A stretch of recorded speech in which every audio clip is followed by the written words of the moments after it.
Hello friends, welcome to Defence Matrix. तो जैसे कि हम जानते हैं, इंडियन एयरफोर्स की स्क्वाड्रन संख्या नीचे जा रही है और इसको लेकर एक आर्ग्यूमेंट निकलकर सामने आया है जिसके बारे में हम चर्चा करने वाले हैं। तो इस आर्ग्यूमेंट में काफ़ी वैलिड पॉइंट रखे जा रहे हैं जिस पर चर्चा होनी चाहिए और विचार भी होना चाहिए। तो ये चीज़ हम जानते हैं कि जो Su-30 MKI एयरक्राफ्ट है उनको हम इंडिया में लाइसेंस मैन्युफैक्चरिंग के थ्रू बनाते हैं और इनकी असेंबली को लेकर अच्छा खासा लोकलाइजेशन हम अचीव कर चुके हैं। साथ में इंडियनाइजेशन लेवल भी यहाँ पर बढ़ा है। यहाँ तक कि जो फ्यूचर अपग्रेड प्रोग्राम है वो डोमेस्टिकली ही हमारे द्वारा चलाए जा रहे हैं और हमारी जो अपग्रेड कॉन्फ़िगरेशन यहाँ पर है वो रशियन अपग्रेड कॉन्फ़िगरेशन से ज़्यादा बेहतर है। तो आर्ग्यूमेंट यहाँ पर ये है कि जब इतना बेहतरीन एयरक्राफ्ट पहले से ही एग्जिस्ट करता है, जिसकी पेलोड कैपेसिटी इतनी डिसेंट है, वर्सेटाइल है, रेंज यहाँ पर इतनी ज़्यादा है, मनोवरेबिलिटी अनमैच्ड है, तो इसी प्लेटफॉर्म को मैन्युफैक्चर करते हुए इनके ही नंबर्स क्यों नहीं बढ़ाए जाते और स्क्वाड्रन संख्या जो कम हो रही है उसको रिकवर करने की कोशिश करी जाती है। और ये आर्ग्यूमेंट इसलिए भी और ज़्यादा वैलिड हो जाता है क्योंकि दूसरी कंट्रीज F-15EX जैसे प्लेटफॉर्म्स को सर्विस में इंडक्ट कर रही हैं, जो कि एक 1970s का डिज़ाइन है,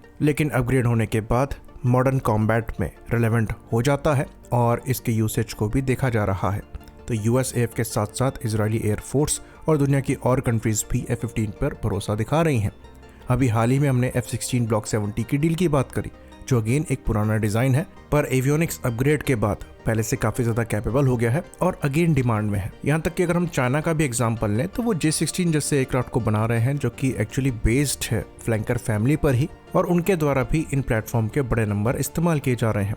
तो हमारे द्वारा भी ऑलमोस्ट 270 के आसपास Su-30 MKIs जो हैं ये इस्तेमाल किए जा रहे हैं, जिनमें से 80 के आसपास फ्यूचर में अपग्रेड किए जाएंगे।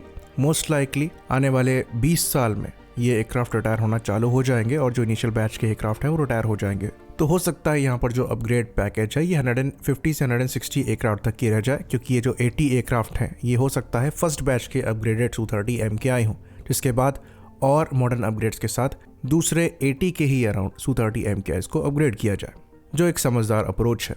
लेकिन यहाँ पर पोटेंशियल एग्जिस्ट करता है इन एयरक्राफ्ट का कम से कम 30 से 40 साल और सर्विस देने का, क्योंकि फिर उस टाइम फ्रेम के बाद मैंड एयरक्राफ्ट हार्डली सर्विस में होंगे, तो आपकी जो अप्रोच है वो चेंज हो जाएगी। तो ये एक्चुअली वैलिड आर्ग्यूमेंट है। तो यहाँ पर रूम एग्जिस्ट करता है कि Su-30 MKI पर दोबारा से विचार किया जाए और जो कमियां हैं उसको दूर करते हुए इन एयरक्राफ्ट को अगेन इंडिया में मैन्युफैक्चर किया जाए। तो जैसे एयर फ्रेम और इंजन की जो लाइफ है उसके साथ इश्यूज हैं, तो एयर फ्रेम में कंपोजिट मटेरियल्स का इस्तेमाल ज़्यादा किया जा सकता है।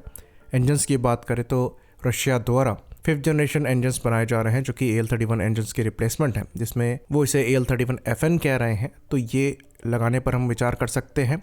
बाकी कंपोजिट मटेरियल्स की बात करें तो उस पर हम खुद ही महारत हासिल कर चुके हैं अपने तेजस प्रोग्राम की वजह से, तो ये अपग्रेड्स हम खुद कर सकते हैं। भले ही पूरी तरीके से कंपोजिट का इस्तेमाल यहाँ पर ना हो, पर एक्सटेंसिवली उसे यूज़ किया जा सकता है। बाकी एवियोनिक्स अपग्रेड तो हम कर ही रहे हैं।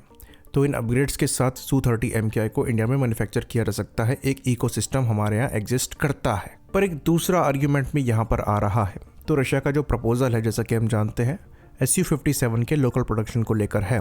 तो अगर इंडिया चॉइस बनाता है Su-57 को, तो रशिया पूरी तरीके से हेल्प करेगा टेक्नोलॉजी ट्रांसफ़र में भी और इन प्लेटफॉर्म को इंडिया में मैन्युफैक्चर करने के लिए भी। यहाँ तक कि ये भी कहा जा रहा है कि जो Su-30 MKI की प्रोडक्शन लाइन है वहीं से इन प्लेटफॉर्म को मैन्युफैक्चर किया जा सकता है।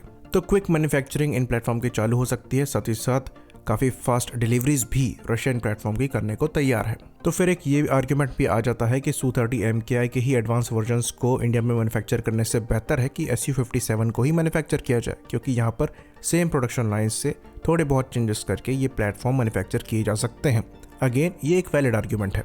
तो इस प्लेटफॉर्म से एक फ़ायदा ये होगा कि आपका जो सबसे बड़ा इशू है Su-30 MKI के साथ वो सॉर्ट हो जाएगा, जो कि रडार क्रॉस सेक्शन का है। बाकी Su-57 भी काफ़ी ज़्यादा कैपेबल है, इंटरनली वेपन कैरी कर सकता है, रेंज और पेलोड कैपेसिटी भी काफ़ी अच्छी है। बट अगेन वहाँ पर ये आर्ग्यूमेंट आएगा कि किस लेवल तक रशिया इस एयरक्राफ्ट की टेक्नोलॉजी को ट्रांसफ़र करने को तैयार होगा और किस लेवल तक रशिया अग्री करेगा इस एयरक्राफ्ट को इंडिजनाइज करने के लिए। तो यहाँ पर हमारा कहने का ये मतलब है कि हम किस लेवल तक अपने खुद के एवियोनिक्स यहाँ पर लगा पाएंगे और किस लेवल तक की ऑटोनॉमी हमें मिल पाएगी, क्योंकि Su-30 MKI के केस में अच्छा खासा लोकलाइजेशन भी हम अचीव कर चुके हैं। और भले ही यहाँ पर ये कहा जाए कि सेम प्रोडक्शन लाइन से Su-57 को बनाया जा सकता है, पर जो इंफ्रास्ट्रक्चर Su-30 MKI को लेकर डेवलप हो चुका है उसको SU-57 के लिए डेवलप करने में समय लगेगा। बट अगेन काउंटर आर्ग्यूमेंट ये है कि वहां पर आपको एक बेहतर एयरक्राफ्ट भी मिल रहा है। तो हमारे विचार से जो SU-57 को लेकर रशिया का ऑफर है उसे कंसीडर करते हुए हमें देखना चाहिए कि Su-30 MKI के कंपैरिजन में वहां पर हमें कितना एडवांटेज मिल रहा है। अगर बहुत ज़्यादा नहीं मिल रहा है तो Su-30 MKI के एडवांस वर्जन्स को हमें इंडिया में मैन्युफैक्चर करके अपनी घटती स्क्वाड्रन संख्या को इम्प्रूव करना चाहिए। अगर रशिया का ऑफर बेहतर है तो SU-57 को लोकल मैन्युफैक्चर करके भी ये काम किया जा सकता है। आई होप इन्फॉर्मेशन यहाँ पर क्लियर रही हो। इसी बात पर इस वीडियो को हम ख़त्म करेंगे। लाइक करिए, सब्सक्राइब करिए। जय हिंद।